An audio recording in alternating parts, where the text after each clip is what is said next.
Thanks, Matt, and it's great to be back in Armidale yet again for my fifth or sixth day in the Canning by-election. Today we see members of the community, many people who go to work and don't earn a lot of money, just saying, enough is enough, Mr Abbott and Liberals. Please stop attacking our penalty rates. The future of Australia doesn't depend upon cutting the wages and conditions of millions of Australians. We can have a bright future in this country if we properly fund our schools and our healthcare, if we stand up for new jobs and infrastructure, and most importantly, if we don't divide the country. Retail wages in this country are not high. Hospitality and tourism rates are not high.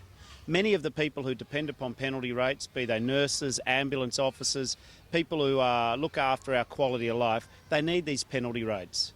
It is long overdue for Mr Abbott and his Liberals to stop this attack on penalty rates in Australia, and just remember, the customers in the high street, the taxpayers of this nation, the parents of the next generation of Australians going to school, they all need penalty rates. It just doesn't make sense for Mr Abbott to keep trying to say that the only future this country has got is a race to the bottom in wages and conditions. The future for Australia is in high-skilled, reasonably paid jobs where we're all working together. It's just the sensible direction.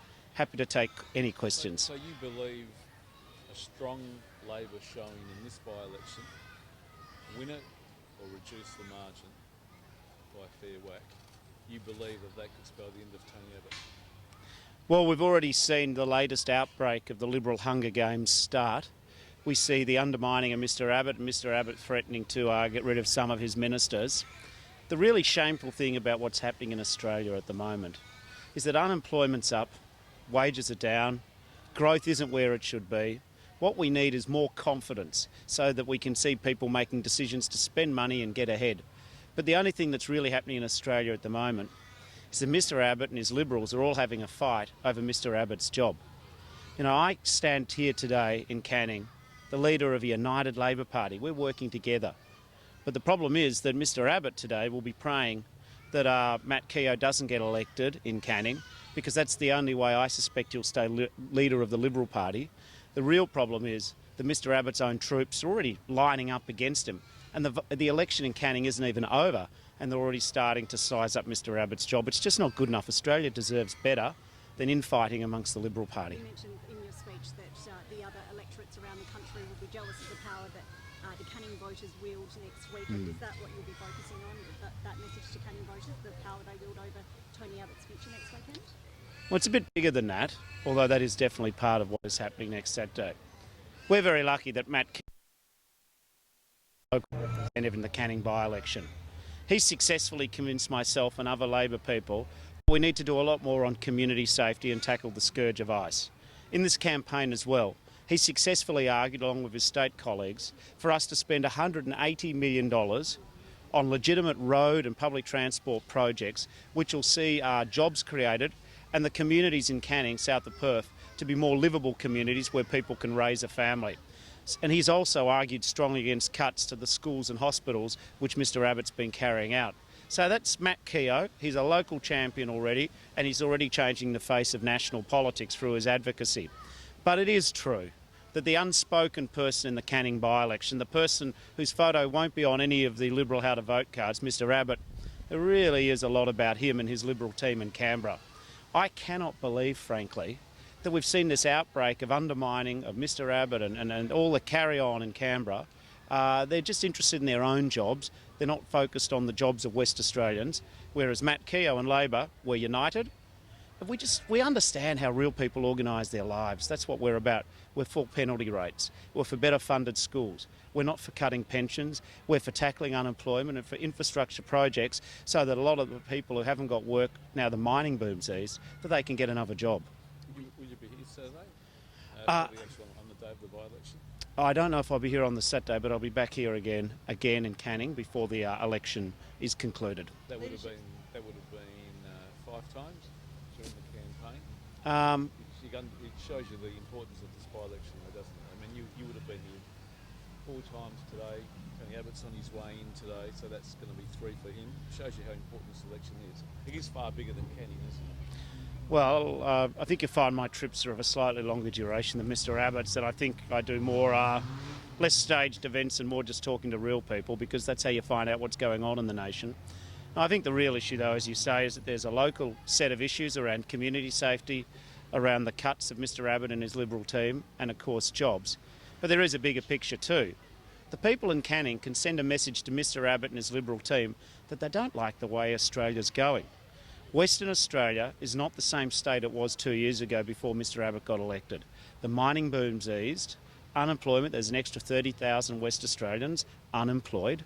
We've got too many young people unemployed, that's up. Real wages growth has slumped. There's a real crisis of confidence in the high street, which affects small business. Now, we need a government in Canberra who's got a plan. Labor has a plan for jobs with infrastructure. We're going to oppose $100,000 university degrees and make sure that young people get a chance to go to uni. We'll restore funding in TAFE and we'll make sure that our healthcare system's properly funded.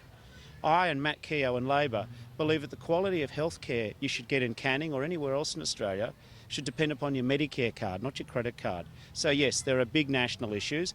I don't think there's been a by-election like this in 50 years, which could influence the fate of who the Prime Minister of Australia is. Should the Prime Minister apologise over Peter Dutton's comments yesterday? Oh, absolutely.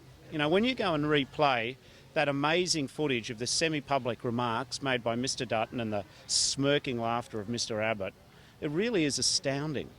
See, what I think is that Mr Dutton's somebody who would say these things. It's just that he's somebody who doesn't get caught saying them until yesterday. What I also think is that Mr Abbott needs to make a choice. See, I think it's unacceptable that Mr Dutton, he's a minister, he's a cabinet minister, he's not some bloke in the outer at the footy. He's a cabinet minister of the Australian government. We depend upon his skills to present Australia in the right light. The fact that we have a minister and a prime minister who think climate change is a joke shows that we don't have leaders in this country at the moment in the government.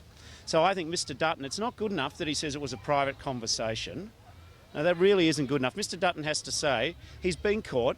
Does he actually think these things? Is he sorry?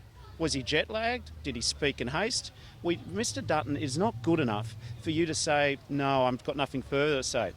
But I think, unfortunately, because Mr Dutton hasn't apologised over the last 24 hours, it's now become an issue of the captain as well, Mr Abbott. Mr Abbott needs to make clear whose side he's on. Does he support Peter Dutton? Does he really think it's okay and climate change is a joke? Talking about Cape York or Cape York time is a joke? Or does he actually think that he's on the side of the Australian people? See, Mr Abbott now has to make a choice. Are those sort of views the views you want of cabinet ministers in this country? Or does he choose Mr Dutton, or does he choose the Australian people? You can't choose both. Final question, thanks. A woman who was reportedly on the same boat as the Syrian boy who was found washed up on the Turkish beach claims that his father is a people smuggler. What's your reaction to that? I've read some of those comments in the media this morning. I can't add any more than what's already been there. What I do know is it's a tragedy.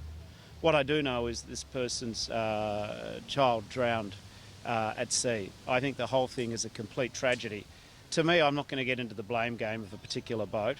What I believe is that Labor did the right thing on Monday this week by calling for a significant increase in refugees, and I congratulate the government for backing that in and indeed picking the number of 12,000. I do also think, though, that it's important that we provide support to the United Nations High Commission for Refugees because, of course, money spent there in those first-line neighbouring nations will help relieve the pressure internationally. So I think the drowning is a complete tragedy.